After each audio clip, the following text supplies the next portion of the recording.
Hey everybody, several of you have asked me how I make my Brunswick stew, so I'm going to walk you through my process. And I know every family has their own traditions and way they like to do it, so let's get started.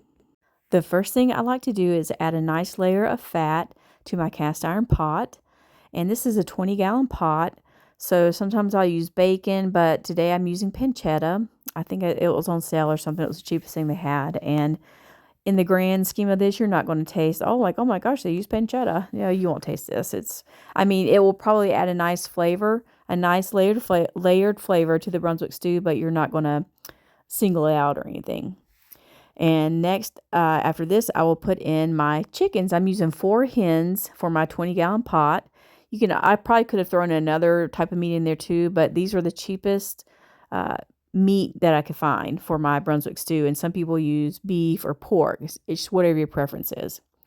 Now I'm going to start adding layers of water. Now, one thing about the chickens, you don't have to brown them. I do that because it adds flavor. It's another layer of flavor you're going to add to your Brunswick stew. And, towards the end, when all of this is falling off the bone, the skin is going to be picked off anyway, but that flavor will stay in the soup. Okay, and through the course of cooking, I probably put in maybe 5 gallons of water, maybe 6, I don't know. I can't remember. This is one of those do as you go kind of things too. So now I'm going to add my vegetables, and in mine I like to put some tomatoes. I use whole tomatoes and sometimes crushed tomatoes. I use both in this one.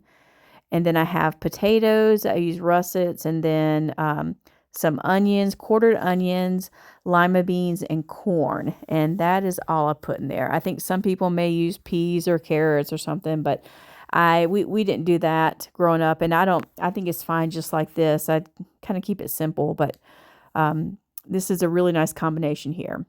Next, I'll do my seasonings, and so I am doing freshly cracked pepper and some French sea salt, and I'll put that in there. I don't add a lot of other things. To the water that I added, I did have 1 container of better than bouillon, so that's enough seasoning, I think, other than freshly grated nutmeg, which I added.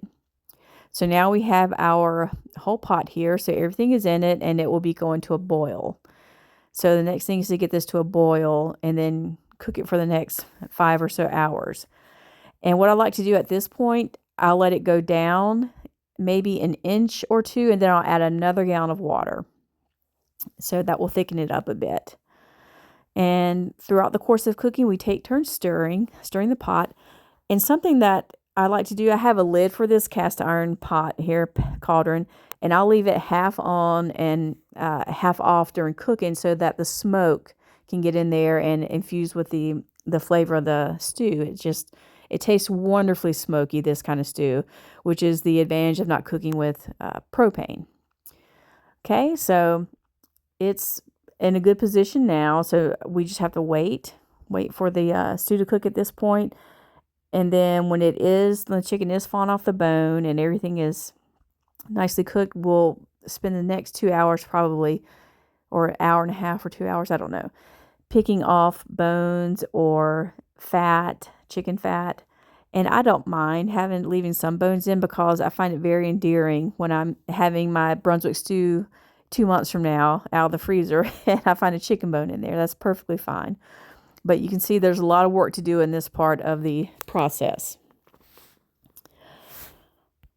But by this point, we are all having smoke inhalation. So that's the downside of cooking with over fire. Okay, so now we are starting to get down. Some people like it a little bit, maybe a little bit more liquid. You can do that, stretch your Brunswick stew out a little bit, but I like mine a little bit thicker. So this year I made it thicker, and this is the final product right here. Thank you for watching.